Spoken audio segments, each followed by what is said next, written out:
তেওঁলোকৰ নামবিলাক ক'ব এজন হ'ল বিকাশ বৰগোহাঁই, son of ৰলেন বৰগোহাঁই। তেওঁক ক'ৰবাত ৰৈছে এই শিৱসাগৰ আছে, ৰিলিজখন আছে।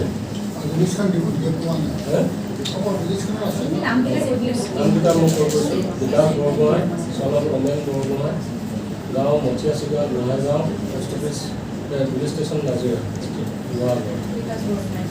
2 number Rinkumoni Bora, son of Kripan Chandra Bora, গাঁও ভিতৰুৱাল গাঁও, police station Gaurisagar, district Sivasagar. 3 নম্বৰতে ৰজনী গগৈ, son of হৰিৰাম গগৈ, দিনেশ চুতীয়া কটাৰী গাঁও, PS নেমুগুৰি, ডিষ্ট্ৰিক্ট শিৱসাগৰ। 4 নম্বৰতে দিবাকৰ বৰা, son of তিলোক বৰা, গাঁও Kakchu Kakoti Kochgaon, police station Nemuguri, district Sivasagar.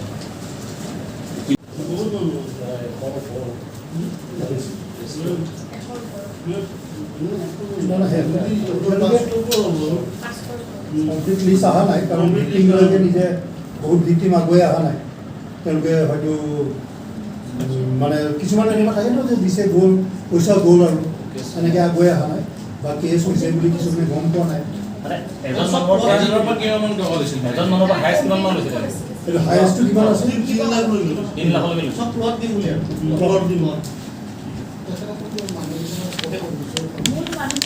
তেওঁলোক আমাৰ অলৰেডি আণ্ডাৰ এৰেষ্ট আছে।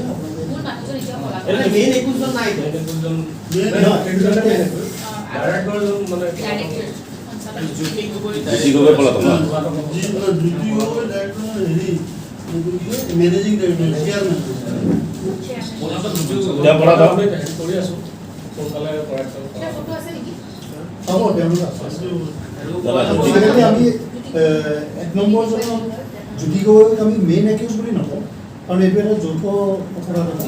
তেওঁলোকে একেলগে কনস্পায়াৰ কৰি পেলাই কৰিছে। গতিকে অকল যে তেওঁ জ্যোতি গগৈ মেইন এই ৱৰ্ডটো আমি নকওঁ, গোটেইকেইজনে লগ লাগি কৰিছে। আটাইকেইজন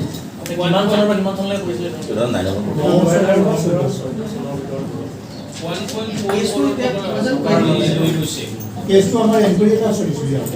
এনকুৱাৰী 2020 চনত এফআইআৰ হৈছে। আমাৰ ফালৰ পৰা নিজৰ নাই, এইটো এটা তাৰমানে প্লেচ পেপাৰ পেকিঙৰ ওপৰত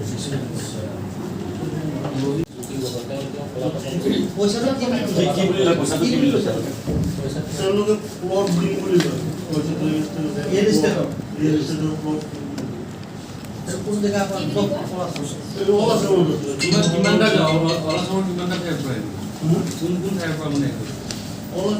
শিৱসাগৰ, যোৰহাট, লখিমপুৰ, লংকা, গহপুৰ, এইটো মেইন অফিচ আছিলে, ৰেজিষ্টাৰ অফিচ আছিলে হেৰিয়াত আপোনাৰ ৰংঘৰ চাইডে শিৱসাগৰ।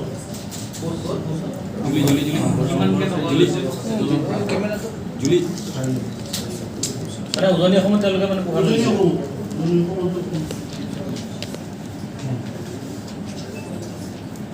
বেংক একাউণ্টখিনিৰ পৰা তেওঁলোকে উইথড্ৰ কৰিব গৈছে।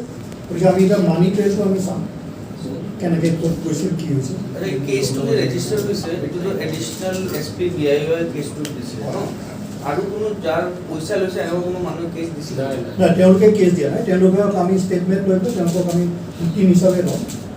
তেওঁলোকৰ ষ্টেটমেণ্ট মানে এৰেষ্টটো কিমান টাইম লাগিছে? 2020 নাই, ইমান টাইম মানে চব মানুহখিনি পলাই আছে। প্ৰথম কথা তেওঁলোকক বিচাৰি পোৱা হোৱা আছে। লাষ্টত গৈ আমাৰ নতুন আয়োগৰ এফৰ্টত ধৰা হৈছে।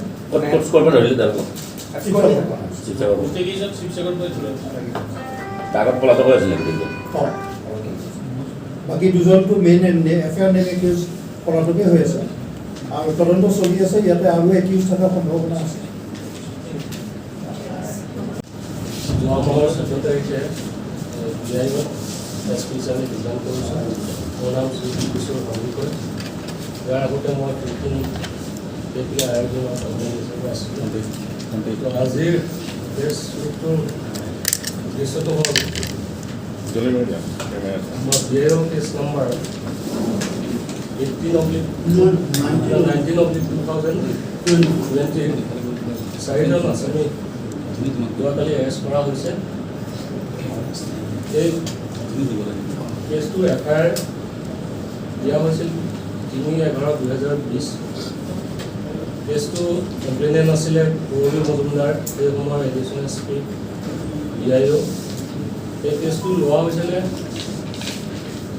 এটা এনকুৱাৰীৰ ফলত এফআইআৰটো দিয়া হৈছিলে। ঘটনাটো হৈছিলে 2009 পৰা 2014 সময়ছোৱাত এটা NBFC non banking financial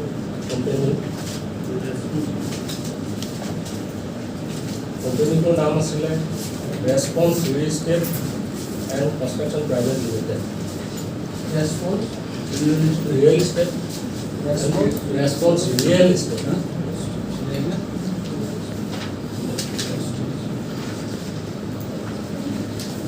real estate company না এনবিএফসি? এইটো NBFC নামটো দি লৈছিল।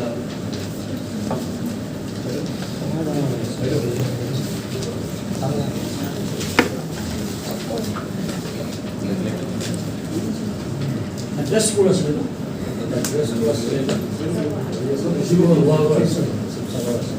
কোম্পানীটোৰ ডাইৰেক্টৰ আছিল জ্যোতি গগৈ আৰু বাকী ডাইৰেক্টৰ মেম্বাৰ আছিলে বিকাশ বৰগোহাঁই, ৰিংকিমণি বৰা, ৰজনী গগৈ, আদিৰাম গগৈ, দিবাকৰ বৰা আৰু চন্দন বৰা। এই কোম্পানীৰ ব্যক্তিকেইজনে বহুতো মানুহক প্ৰলোভন দি অসমৰ বিভিন্ন জিলাৰ পৰা এই সময়ত বহুত টকা কালেক্ট কৰিছিল। এই কেছটোৰ ছেকশ্যন হ'ল 120B /420/406 IPC related 456 of PC MCS B Act 1978 and related APID Act 2013. এই কোম্পানীটোৱে 2009 আৰু 2014 চনৰ সময়ছোৱাত প্ৰায় 1.4 crore টকা তেওঁলোকে পাব্লিকৰ পৰা সংগ্ৰহ কৰিছিল।